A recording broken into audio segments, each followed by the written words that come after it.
So good afternoon, everyone. We started our discussion on chi-square last week. So we want to proceed.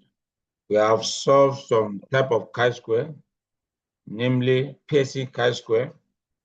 We also said something about Fisher exact test, then yet corrected chi-square.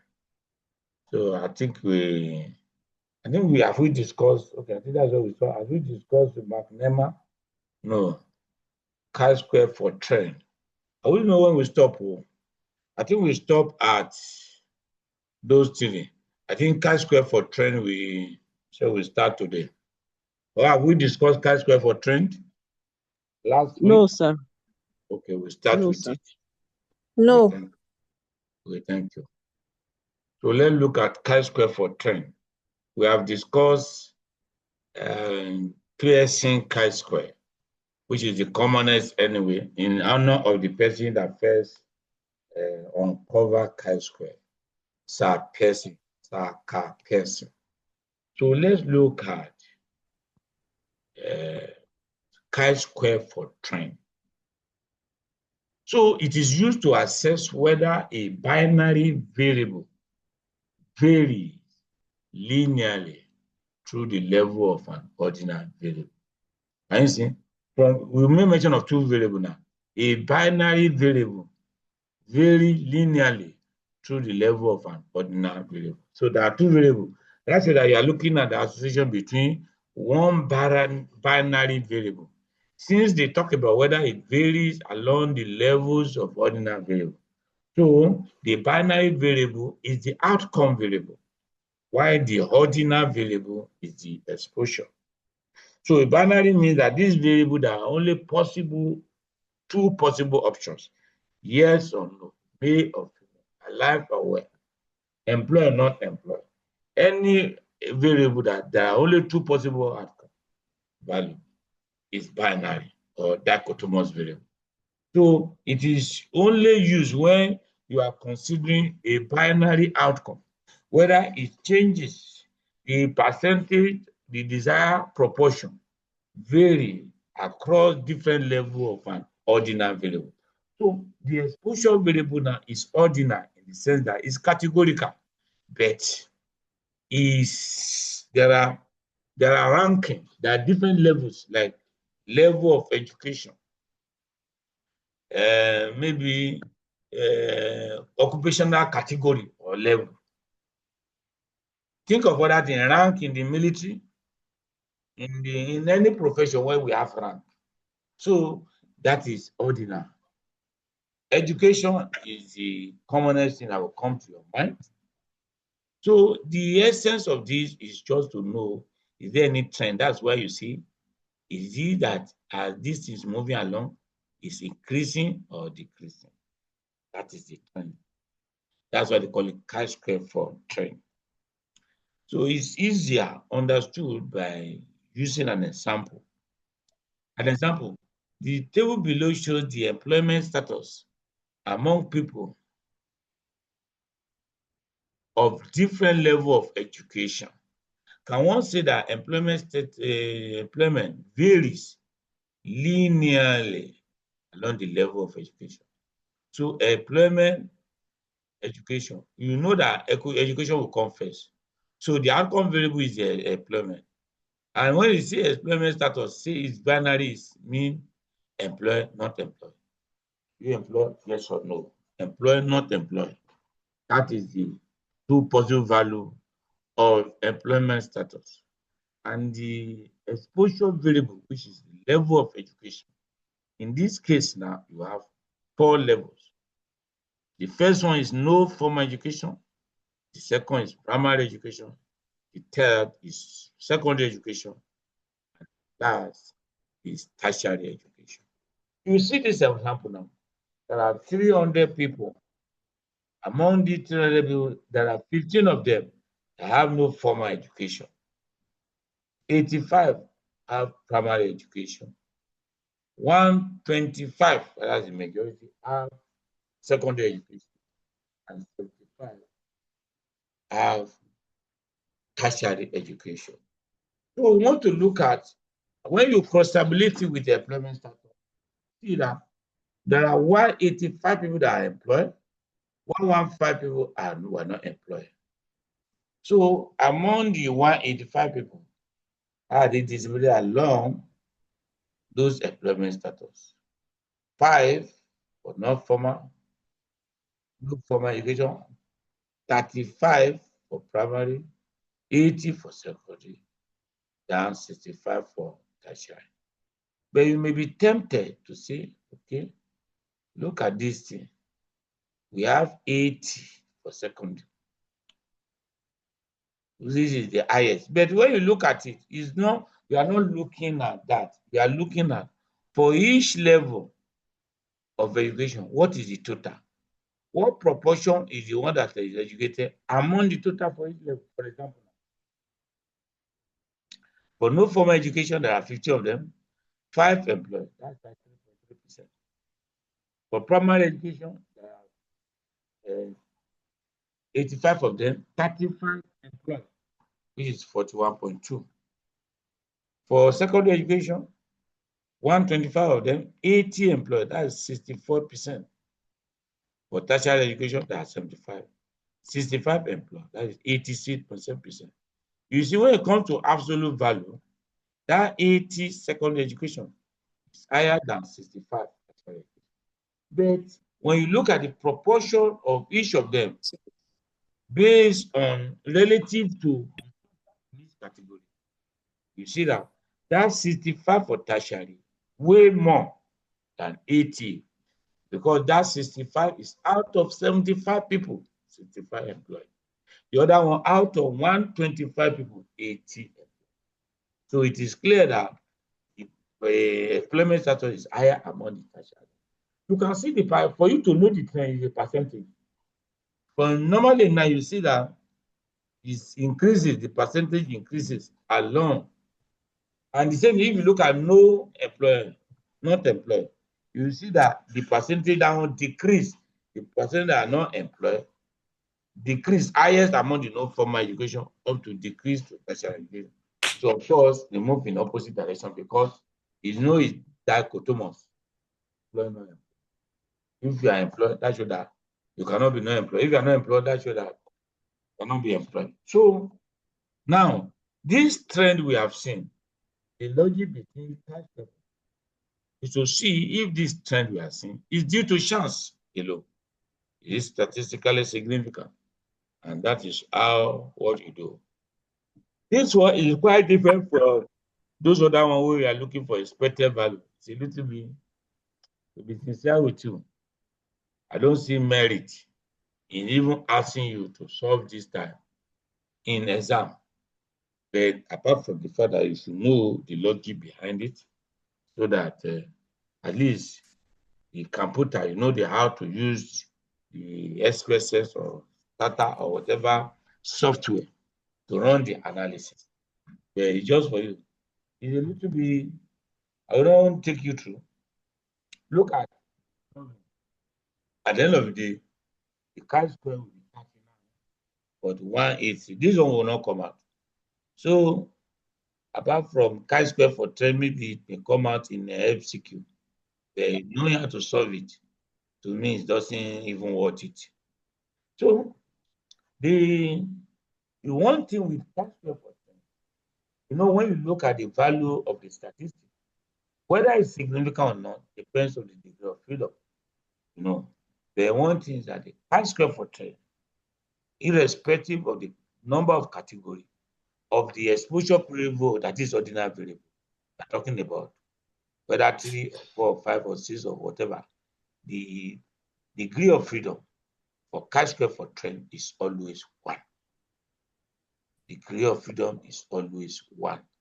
So you know that, look at, if the degree of freedom is 1 and you calculate 39.186, the critical value for the degree of freedom of 1 for chi-square level is 0.05 level of significance. Is 3.841. So which you can check from statistical table. So this 39.186 is far, far bigger than the critical value. Of course, what it's telling you is that it's significant. That's why that the trend we have looked at is not due to chance. It's a real trend. That is the logic. Just one.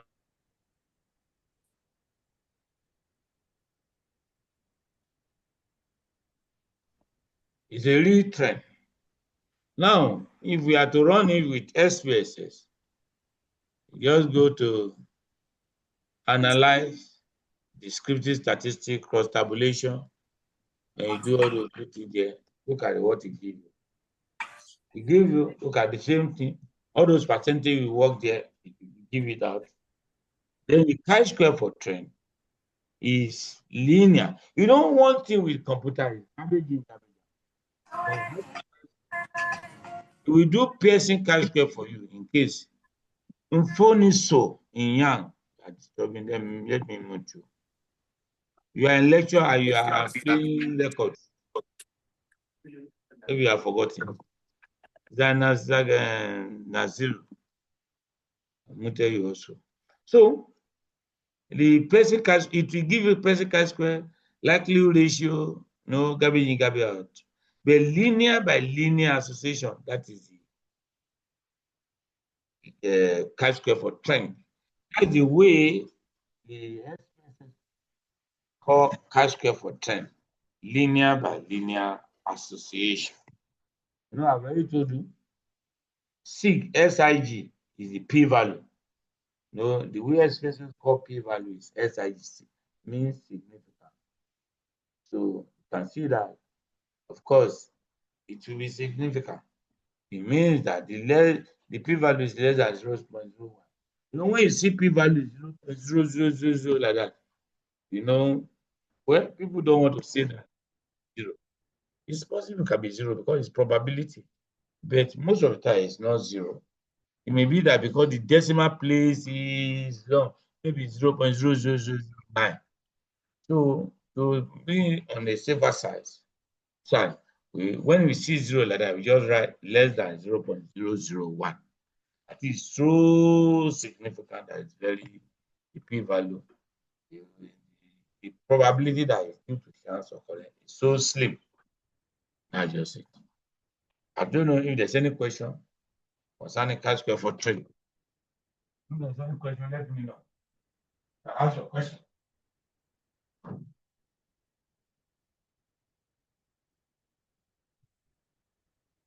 No question. But the fact that I say it will not come out doesn't mean that it will not come out. Ask question. I will not ask you to solve it. So does it have much important compared with other?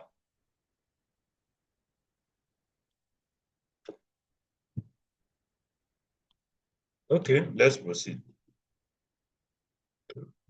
Let's look at chi-square test of goodness of fit. Chi-square test for goodness of fit is a single non-parametric test. Of course, we know that chi-square is non-parametric. It's not for anything that follow normal distribution, so we know that one. But it's a single parametric test, single sample.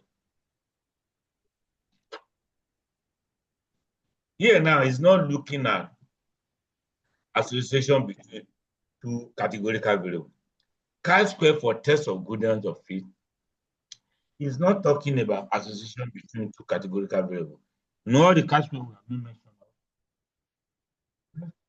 between two.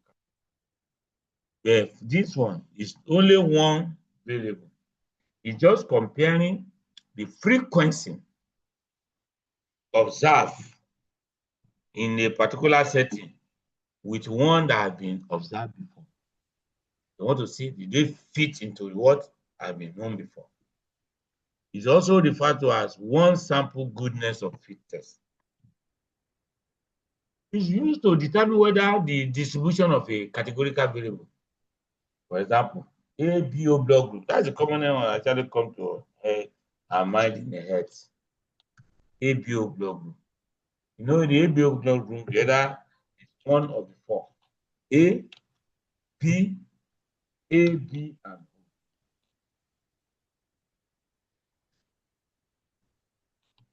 So you want to see if this follow a known or hypothesized distribution, e.g., a known pattern in the population. For example, it's possible in the population, I think I have made mention of this in class.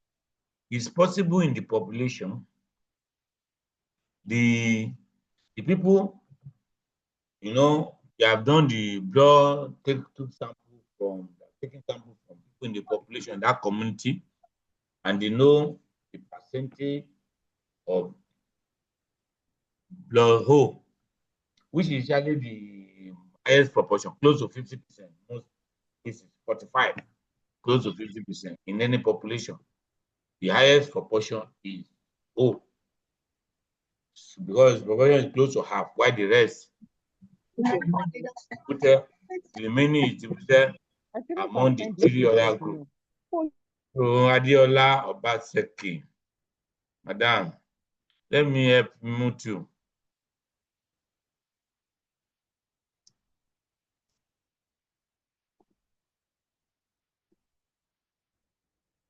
Okay, thank you. So, used to determine whether that distribution, what we have, fit into what has been. It has been known that, oh, in this community or in this environment, 45% is O, maybe 25% is A, maybe 15% B, maybe AB, the remaining. So maybe 20%. So everything added up to 100% like that. That was what has been known. And in your own laboratory, located in that place, you have your own blood you have collected before you have done the blood group. You have your own percentage. It may not be exactly what is known. You may see that your own O is 40. Maybe A is 30. AB is 21. This one is 18 or 19. So whichever, everything will add up to 100%. But what you have in your own is quite slightly different from what has been observed before, or what they think is the prevalence of each, or percentage or proportion of each of the different type of blood group. That is the distribution of blood group pattern. So you want to test, okay, this difference is it due to chance, or there's no difference? If it's due to chance, that shows that there's no difference, that whatever is the same, it fits into what they have. But if it's not due to chance, there is difference. That shows that the population are not the same. That shows that the people that come to your facility, they are not representative of the people in that community. So that's what we call chi-square for test of goodness. The expected frequency of each group of the categorical value can be equal or unequal. What it means is that in this situation now, the ABO blood group, the one they have already had before, that's the expected frequency. Your own you are trying to compare is the observed frequency. It depends. In this ABO blood group now, the expected frequency is not the same for as per. We are not saying maybe as we have A, B, O. Not that A is 25%, B is 25%, B is 25%, and O is 25%. No. So they have difference of. So what is they are saying here is that it's possible the expected frequency maybe depends on the situation, on the variable you are dealing with. It may be the same or not. It's just like if we say we want to see in Nigeria, the civil service in Abuja here, they expect the proportion of the civil servant from each geopolitical zone to be the same. In that situation, divide 100% by 6, because we have 6 geopolitical zones. That is how the proportion they are supposed to have when in generality of a civil servant. In that situation, the expected frequency is the same. You don't need to know it. You don't need to even say, because once you say it's the same, you already known it. Because if there are C's, your political zone now, you are talking of C's. Divide 100 by 6 to give you the proportion of it. So it's just a scenario. Let's look at the calculation. The table below shows the distribution of ABO blood group in a tertiary hospital laboratory and the expected frequencies in the population. Can one infer that the distribution observed in the hospital significantly differ from that population? Then it's very clear. You want to see if the distribution in that laboratory, hospital laboratory, is different or is the same with what is believed in the population where the laboratory is located.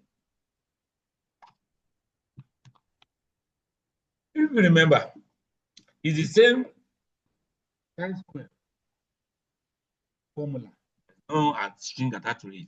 Chi-square is sigma of observed minus expected square over expected. That is for each of them. So there are 4 groups, 4 categories. You do it. So all you need to know what is expected, what is observed. Now, look at this table.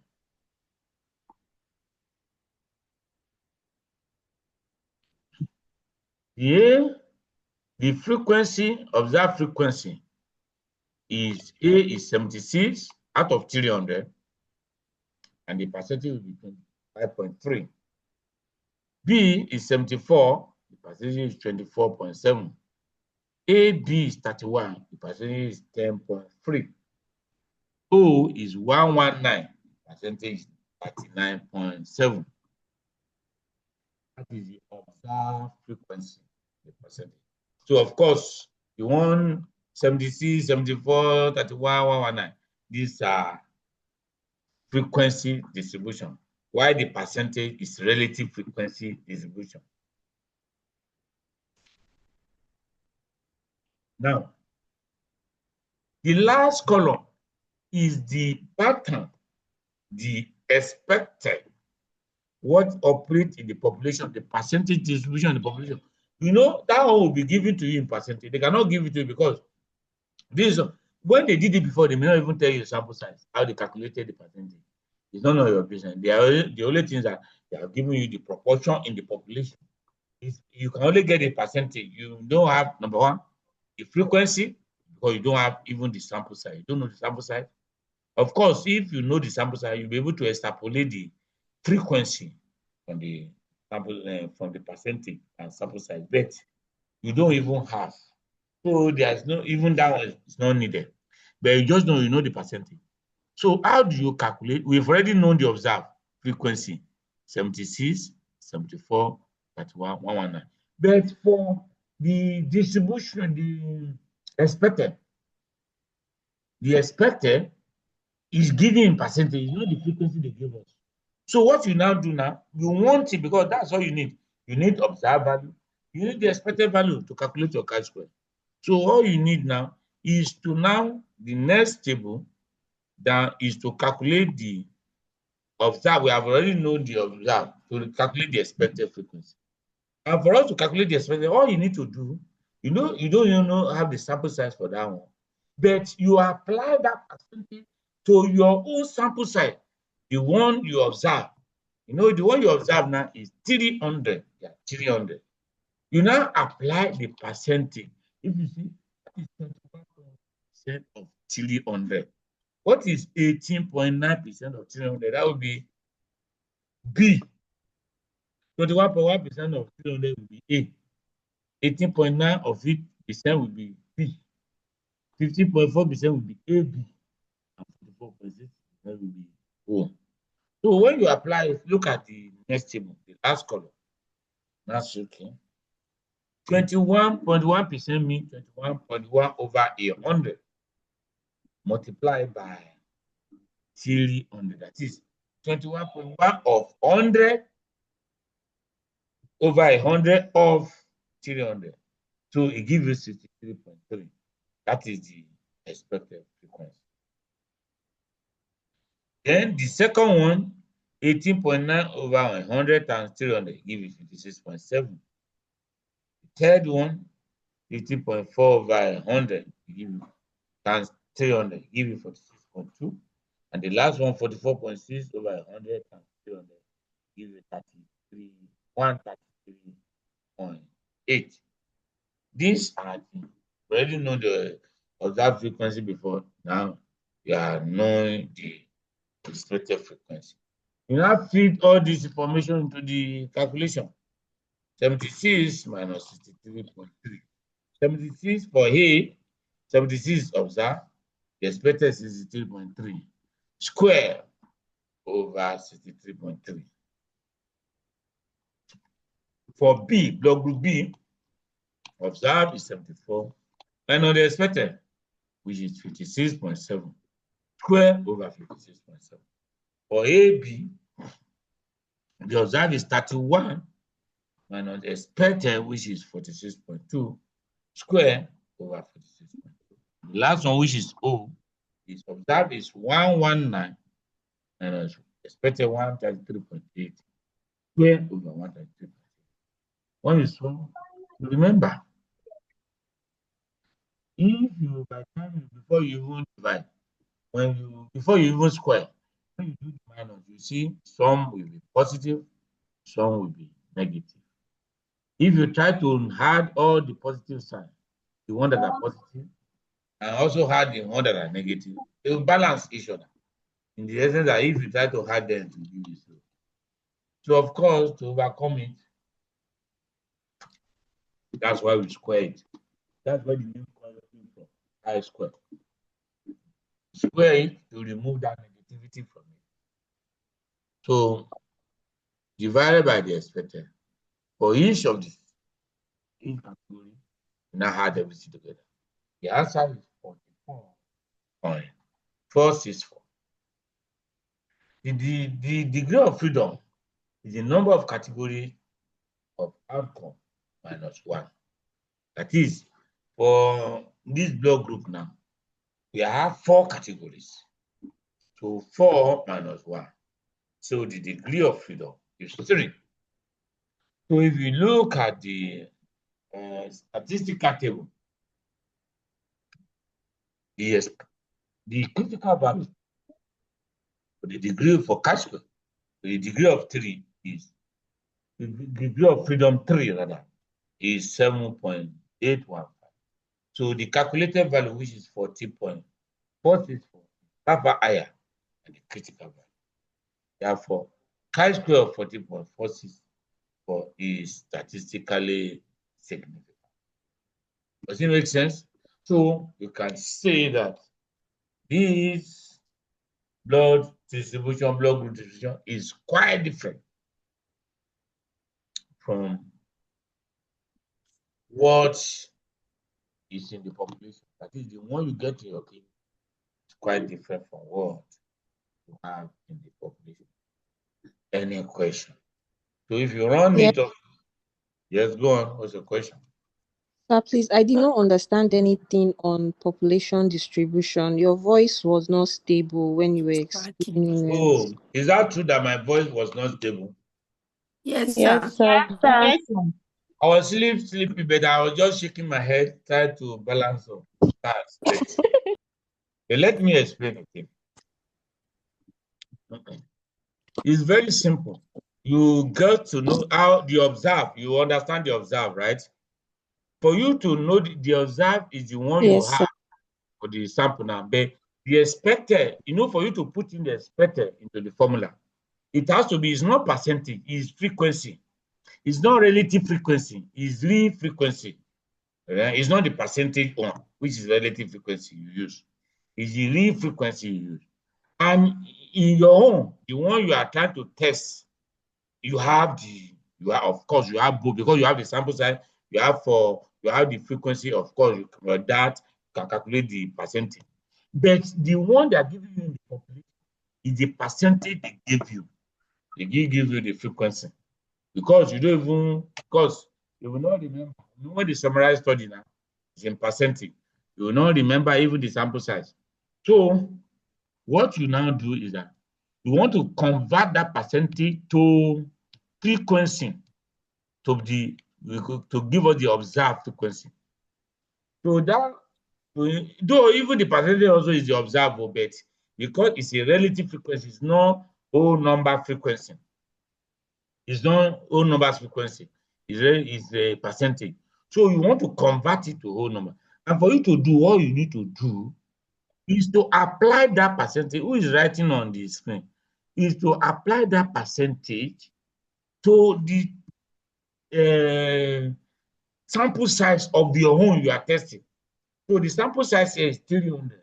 So you want to apply, you want just, okay, if that is A is 21.1% in the population.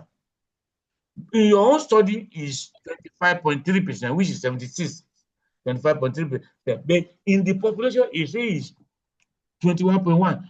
What frequency out of 300 does that 21.1 translate to? So that's what we did in the last column of the second table. You now say, okay, for each of them, for A now, you see 21.1% means 21.1 over 100 of times that is 300. It gives you that, okay, 63.3% is the one that corresponds with 21.1% of 300. Do you get it now? The second one, B, 80, the percentage in the population, 80.9. 80.9% means 80.9 over 100 of 300. It give you 56.7. I think 56.7 is what will give you 80.9% of 300. If you divide by 300, give you multiply by 100, it gives you 18.9%. The third one, AB, 15.4% from the population. 15.4% means 50.4 over 100. Then times 300, give you 46.2%. That is 42.2% is 15.4%. If you divide 46.2 of 300 out of 300 is what will give you 50.4. So the last one is the same thing. They say the percentage is 44.6. 44.6 means 44 by 100 times 300. It give you 133. What it means that 133.2 over 300 is what will give us 44.6%. So from there, you're able to get the expected value for each category. Is it clear now? Sir, what I don't I understood expected frequency. What I did not understand is the population distribution. Population distribution means maybe you didn't start the lecture at the beginning, have you? You weren't here at the beginning. Jennifer. I was. Yes, Jennifer sir. is Shiu, yeah. Now, what we mean by that, the logic behind this goodness of fit test is you are testing a particular data frequency you have. You are testing, you are comparing it with a theoretical one, the one that have been done before. The example we gave there is that if they have already done blood group in a population, in a community, let's say in this Abuja now, they already said that in Abuja, 21.1% is A of people, 80.9% is blood group B, 15.4% is AB, 44.6% is O. Maybe it has been done. It's called theoretical in the sense that it was practical before. They have done it before, and people believe that the pattern of blood in Abuja. So that's why they call it theoretical distribution. And somebody in national, maybe scientist Obaseki, Adeola Obaseki, in our own lab, he now came with this and I said, look, in my own lab, I have 300 that I've done screening for in this Abuja, and A is 76 of them. B blood group B is 74 of them. Global AB is 31 of them. O is 119. And if you put the percentage, it will give you A is 25.3%. If you say over 300 times 100%, it gives you 25.3%. B is 24.7%. AB is 10.3%. O is 39.7%. That is what scientist Adiola has gotten in our lab. Whereas if you want to compare with the theoretical, the one they say, that is the lead thing in Abuja they have been using before, which is the 21.1, 80.9, 50.4, 44.6. Can you see the percentage differ? Yes. So the population one is the theoretical. The one you got from your sample is what you want to test. You want to, does it fit into that population? If it fits, if we do it now and there's no significant difference, it shows that it fits into it. That shows that it's the same. But once we find significant difference, it means that it did not fit into it. So is it clear now? Yes, sir. Thank you. Okay. Any other one? So I have a question. Okay, your question. I have a question. Okay. The expected frequency, that calculation is the expected frequency. The calculation, is that how you calculate the expected frequency? And that's it, though. That's the way we. Okay, now listen. The last one we did, Pearson. Though it's the same logic, but it's different slightly from here because you know that one we did before, the one we did in the last this thing for Pearson chi-square. You are looking at cross tabulation. This table is not a cross tabulation table. You know that one is two variable. One will be put along the horizontal, and that one will be put along the vertical. The value where they meet now, you examine that was cross tabulation. But this one is one sample test. You already said it's one sample because if you look at it, we are not, it's only blood group we are looking at for this example now. We are not saying blood group compared with another sex or whatever. We are just saying blood group. We just want to know the frequency we go to. Is it the same thing as the frequency they had before? That's goodness of it. So calculating the expected frequency, that is the way we do it. It's very simple. If you look at it, it's very intuitive. You just want to, I've already said it, the percentage they gave you in the population, apply the percentage to your sample now, the one you are testing to really know, okay, what, I have 300. The percentage they gave in the population is 21.1. What will constitute 21.1% of 300? You look for it, that's what we calculated. It will be 63.3. If you say 63.3 over 300, now it gives you 21.1%. Is it clear? Yes. The person that has a question, is it clear? Aminu, right? Yes. Amina? Yes. Okay. Okay. Because this one may come out, it's part of the past question that usually come out. So you must understand it. Because, you know, they told you that some people cheated last year, they suspended them. So there's no cheating in this exam. If they catch you, you're on your own. So it's good to understand the concept. Once you understand, it's very simple. Okay, we'll proceed. There's no other question. So if we run it anyway, the way nitty-gritty of using SPSS, because this is my slide also, I use it for my workshop. So the data, this data now is available in the SPSS that I can share.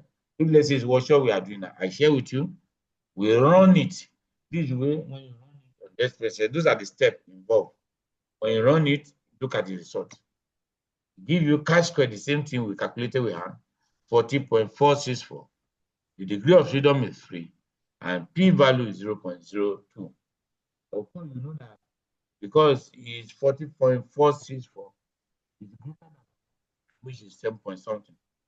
So you know that it will be significant. So you can say, no, you can't say that the labs, the one you have in the lab is from the population because it's quite different. It does not fit into it. If let's say it's not statistically significant, that shows that there's no difference. That shows that it fits into it. Any So the next one will go to McNemar chi-square. McNemar chi-square. McNemar is a very interesting type, very intuitive, informative, logical, sensible, very interesting. So what it does, though I've already give you the clue last week when we talk about peer observation. That is, when you do something, for the same set of people, you do it again. They are not two independent groups. So it compares proportion between two related groups. The two related groups can be also be called repeated measure or peer observation with the variable having two categories of outcome. Yes or no? Example, yes or no? So for McNemar, the possible outcome is either one of the two. It's binary. So later, when we talk about McNemar, I have some that are up to 3, 4, 5. But for McNemar, the possible outcome is 2. And you measure it on 2 occasions for the same people. So that's so that you have the reading yes or no before, yes or no after. So if you have to compare the two, the yes or no before will be along the horizontal, yes or no after will be vertical. They give you a 2 by 2 table. Look at it now. Measurement before, outcome 1, outcome 2. I already said there are 2 possible outcomes. Outcome 1, outcome 2. Then after the intervention, or after, measurement after, outcome 1, outcome 2 also. So they will meet somewhere. A is when outcome 1 is the same thing, the person have outcome 1 before, still have the outcome 1 after.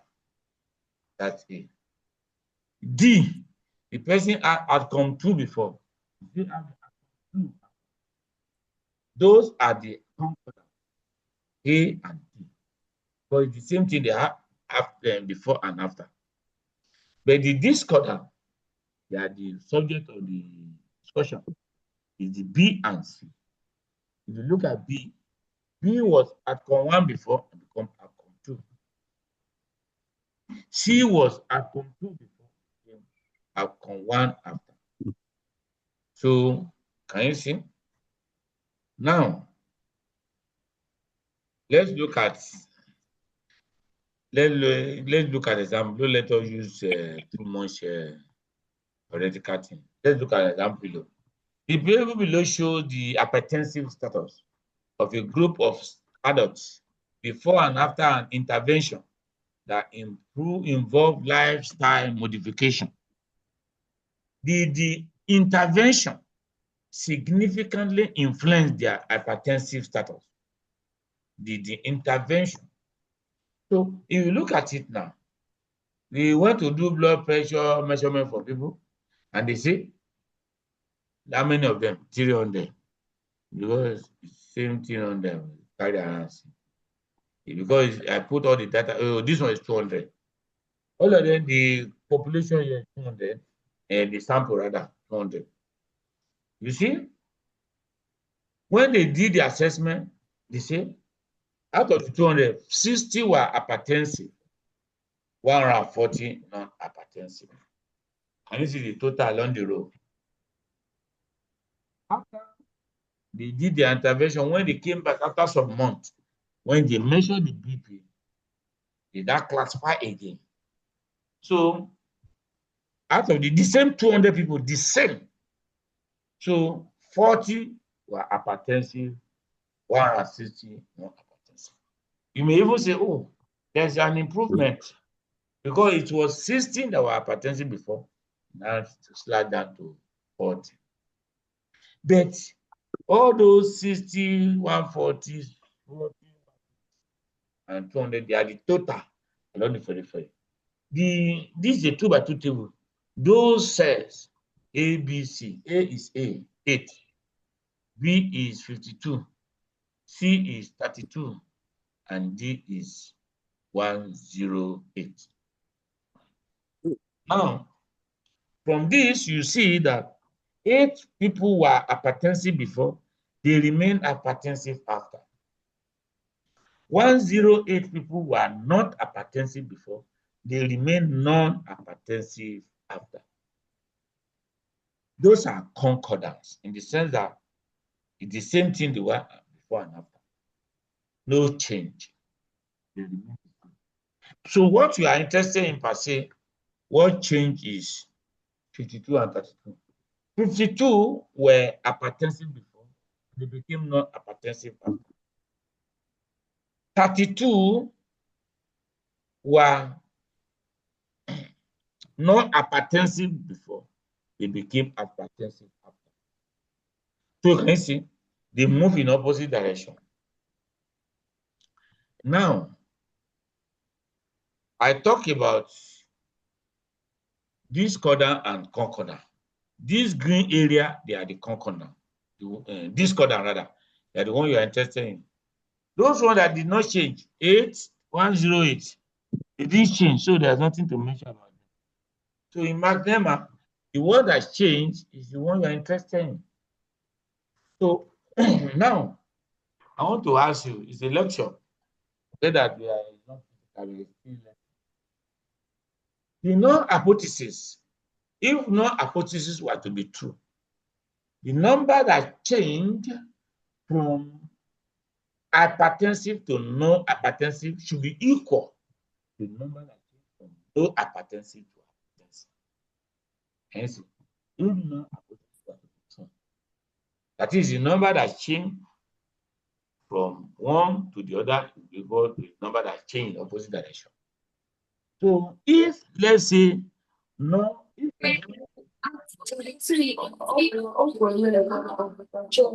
I fluctuating again?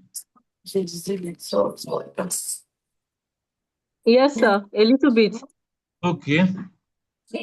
Deborah, okay, you are disturbing us. Let me move you. Now, so we are interested in 52 and 32 because they are the one that changed. 52 changed from hypertensive to non-hypertensive, from yes to no. 32 changed from non-hypertensive to hypertensive, from no to yes. Those are the two changes. So if you add all the changes together, but if non-hypothesis to be true, what is the expected? Because the expected frequency, what you see 52 and 32, they are the observed frequency for those two cells now. What are the expected frequency for the cell? The expected frequency will be frequency if there's no difference in the two, that is in the movement from yes to no and no to yes. What will be the answer? What will be the answer? I'm asking now, if the total change is 52 plus 32, and you expect the change to be the same in the two directions, both are, so what should be each of them? Each of them should be the same value. What should be each of them? What should be the expected frequency in each of that cell where 52 and 32 is? So you people are tired. Maybe their values, maybe their individual values over the total values times 100. Maybe. I'm thinking. Any other one? Because most of you are cooking, because there's somebody I was hearing plate before the person muted. Someone was cooking among you. Don't want to mention of that person. Person was cooking. So now you are not following. And the answer is looking at you. We said the same. And what would be the value if it's the same? What would be the value? 42 now. 42. So look at it. It's there. So because the total change is 52 plus 32. But of course, 52 change from yes to no, 32 change from no to yes. But if not hypothesis to be true that the change in both directions will be the same. So divide that total change by 2. So when you divide it by 2, it gives you 42, because 52 plus 84. Divided by 2, it gives you 42. That's why for each of the set, the expected frequency is 42.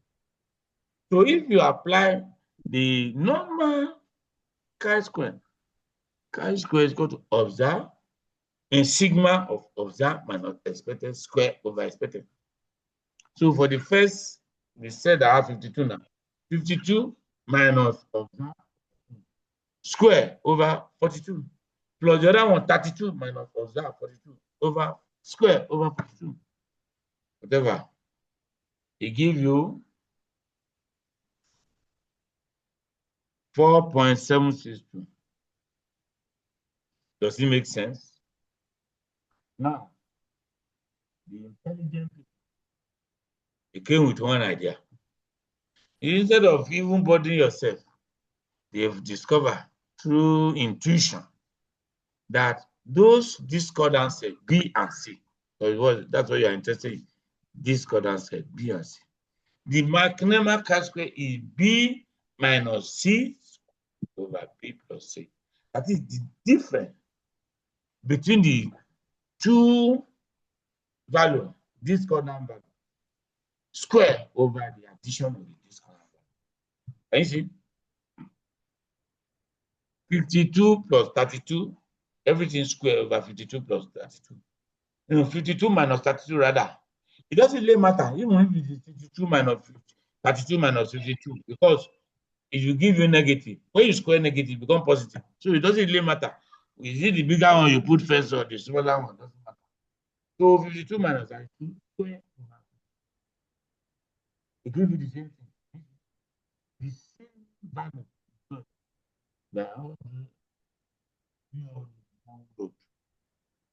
Now, having done that, the degree of freedom for McNeman is 1, because though the logic behind the degree of freedom is that the degree of freedom for goodness of McNeman rather, not McNeman. McNeman is the degree of freedom is K into bracket K minus 1 over everything over 2. K means the number of category of outcome. In this case, we know it's 2. So 2 into, that is bracket 2 minus 1, everything over 2. It gives you 1. So the critical value of chi-square for degree of freedom 1 at 0.05 level of significance, we know that it's 3.84. If we check statistical table. Therefore, chi-square of 46762 is statistically significant. Can you see? That is, what we are seeing is that there is an improvement, there's a change, significant change in the proportion that happens. After it has reduced drastically and it's significant. That's what it means. Any question on McNeman? Any question on McNeman? Sorry, sir. Please, what did you say decay is again? What? Decay. It's constant of what? Decay. K is Yes, number sir. of category of outcome. Okay. Number of Thank you. For example, I already said McNeman is 2 categories, either yes or no. Male or female, employed or not employed. Think of anything that is just either of the two. That's McNeman. Sir, please, I'm a bit unclear on how you got the 3.84.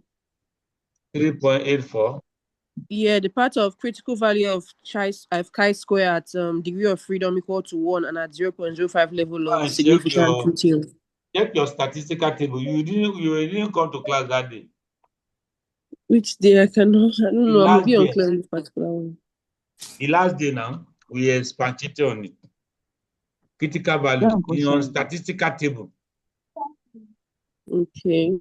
Even before that statistical table, is it only this person that has the question that is having problem with that? Why the 3.84? You don't know who else so that I can go back and explain. But if there's no other person, that should everybody knows it. You can ask them. Is there another person that wants clarification? If I can have more than one, I will go back and explain. But if it's only one, that one person should class to explain. Nobody, right? So it's very clear. You are the only one that doesn't understand that 3.84. You were not in the class, right? I'm not talking about this table. I'm clear on every other thing you've explained. I'm just talking about that 3.84. We are saying the same thing. The 3.84 is like magic to you, right? It's not magic, but it's not magic per se. I just need a little bit of clarity on it. Okay, who can explain? No, it is not magic, but need clarification.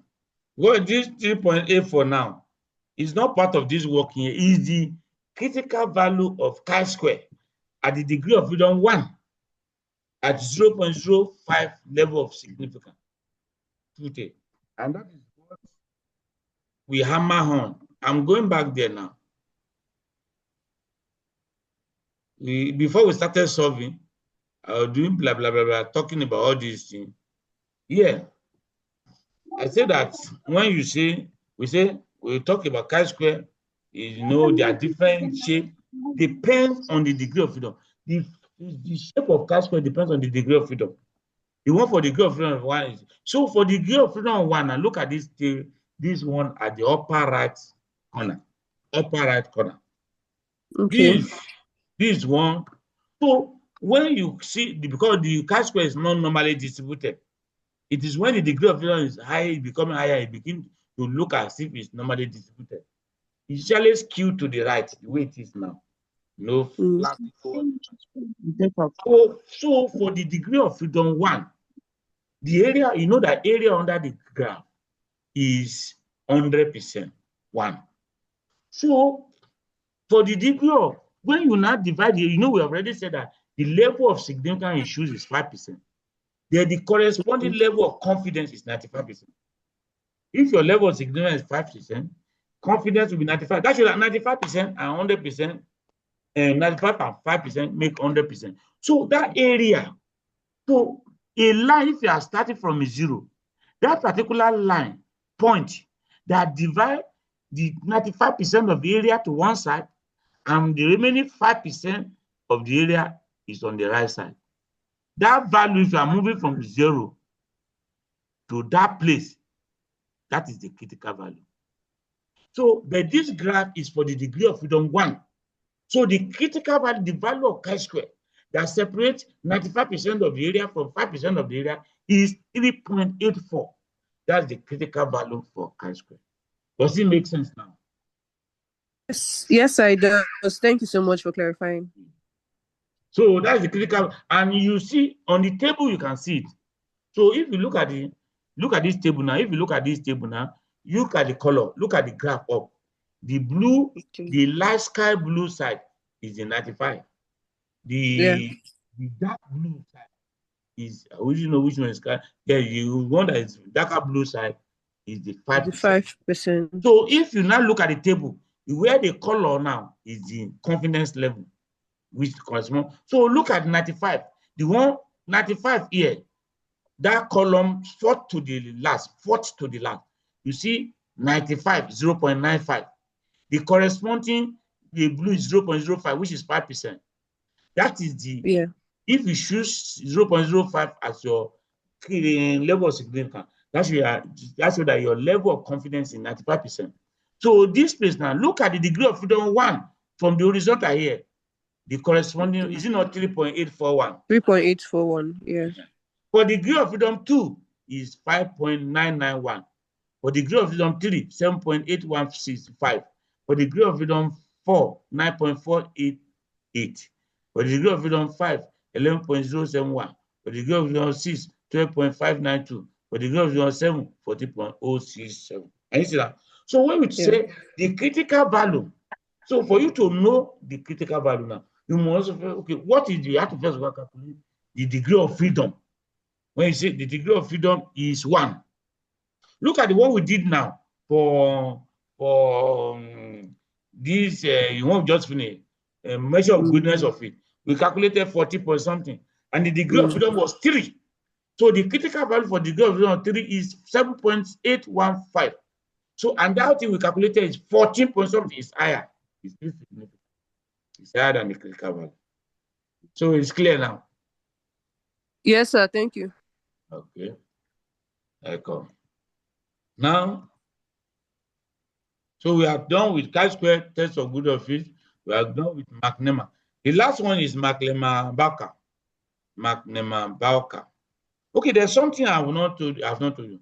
If you run it, you see, if you run, look at it, the same thing when you run in XPSS. It gives you p-value, cannot give you, it doesn't give you the chi-square.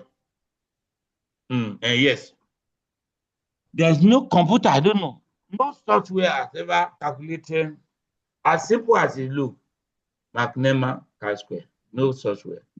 You can calculate with your hand, but you can now, when you run it, you get the p-value. You know, you cannot even calculate p-value with your hand. So you can only know all these things, critical value is just for academic purpose. It's for exam, because we give you a statistical table.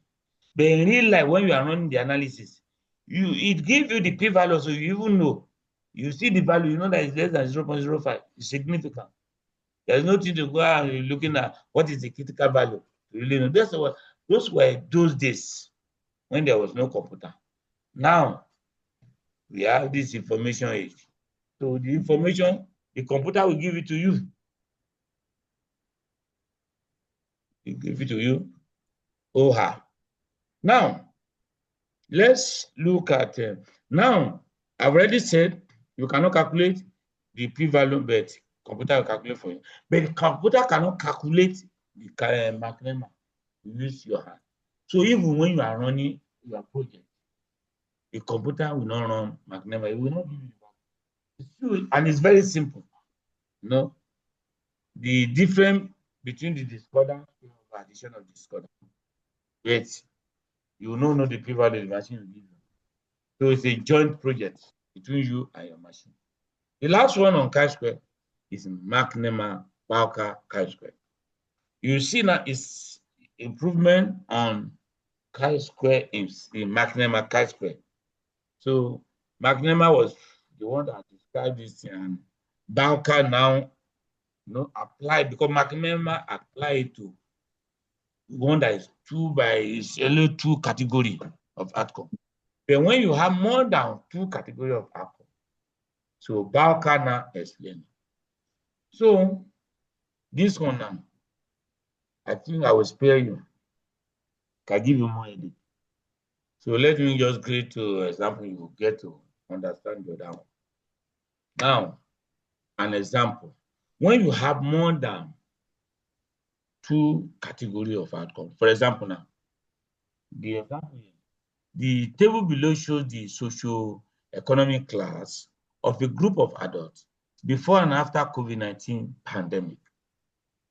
Did the pandemic significantly influence their socioeconomic class? So if you look at it, they assess their socioeconomic class before pandemic. After pandemic, they assess it. So is there any change? So it's the same people, 300 people. Yeah. Now you see the outcome for socioeconomic status here. There are 3 categories: upper, middle, lower.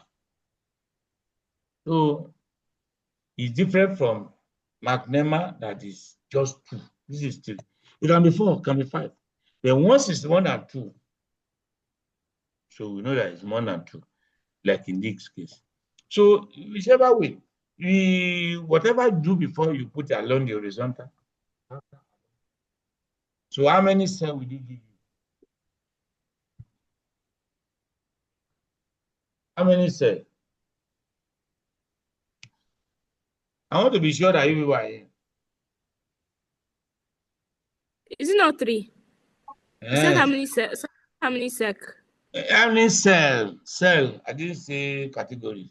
There are 3 categories of outcome, yes. 9. But 9 cells. 9 cells, thank you. That green area. No, for McNema is 4 cells. Wait, how do you know it's not Amanda? 9 cells. 3 times 3. Count the 3 now. Count the 3. Those green. 3 times 3, 9. 3 times 3, 9. So at least if you know 3 times 3 is now, you can confirm it by counting those green. But those cells are the green. You know, all those other ones we don't count them because they are total. All those who are along the side and the bottom, they are total. They are not part of the cell you are counting. That's why I color those green. That's the number of the cell. So have you counted it now? How many? The person did not answer. 9. 9. You are not so sure. You say 9. Is it not 9? I mean, Yes, it's 9. Yes, sir, it's 9. 3 and 3 times 3 is 9 also. So, way to prove it. Because there are 3 categories of outcome here: upper, middle, lower. And it's the same upper, middle, lower you measure before and after. That's why when you multiply them. So when they cross, you put one along the row, put one along the column. So it give you 9 cells. 3 by 3 table. I will call 3 by 3. Give you 9 cells. Does it make sense now? So among these cells now, 9 cells, how many are concordant cells? How many are concordant? That 3. is 3. Which are the 3? 6, 36. And 6, 36, and 93. yes, 6, 36, and 93. Those are the concordant cells. Because 6 was upper before, it remained upper. 36 was middle before, it remained middle. 93 was lower before, it remained lower. Those are the concordant. So for you to understand it better.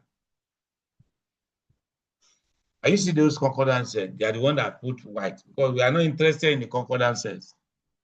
What we are interested in is all the diagonal, all the concordant. So along the diagonal, so you're going to have 3 categories. You're going to have 3 concordant cells. 3 concordant cells. It's the number of categories that determine the number of concordant cells you have. But for the of the diagonal. Sir, I have a question. Go on. How come the categories in red and the categories in green and blue how come they are the ones being calculated but not the ones in white? Okay. If we follow our discussion with McNema, the one that we talk about concordant here also, anything that did not change, what are you looking for? He cannot give you information. You send somebody to school, they test the person before going to school. After school, the person has did not improve or decrease improve, or is the same. So what will you say what you have done has affected anything? So No. all those ones that are the same category before and after, they are the concordant. They are not part of the calculation. Look at it. Upper, 36, middle, 93, lower. They didn't change. This before COVID-19, those same 96, they were upper, they remain upper. That's why COVID-19 does not even, it doesn't reduce them, it doesn't increase them. The same thing, 36, they were the middle. Not 36, the same, those 36 people, they were middle before and they were middle after. Those 93 people, they were lower before, they were lower after. So all those ones that do not change, we don't. We are looking for what changed before and after. So those ones did not change before and after. They are not part of the calculation. Does it make sense now? And yes, please, sir. you are not sure if it makes sense, right? No, you are saying the ones that the values that didn't change, they are not. Yes, I'm just taking you back to the way we did back in McNema. Look at the same thing here. 8 and 108. Yes. 8 was Yes. hypertensive before, remain hypertensive after. So will you say that any change, any education, exercise he did has affected the person? No. He was hypertensive before, he still remained hypertensive. 108 was not hypertensive and they remain not hypertensive. So those ones, they are the concorder, they are not part of the calculation. It is the discorder, those ones that change, they are part of the calculation. It's the same thing with McNeman Bowker. The only thing there is that in McNeman, there are 4 cells. Out of the 4, 2 concorder, 2 discorder. Here, there are 9 cells, 3 concorder, 6 discorder. And those 6 discorder, they are in pair. That's why I see them different color. Each pair have the same color. They are in pair. How do we pair? You see, 14, they were upper before and became low, middle after. 7 were middle before. And you see now, they are the one that corresponding change, 14 and 17. Does it make sense? The green Yes. one, can you see? The 15 was upper before, it became lower after. Upper. Yes. Okay. And 22 was lower before and became upper after. Can you see? They are the one that changed in the opposite direction. And the last one, 57 and 56 and 50. 57 was middle before, it became lower after.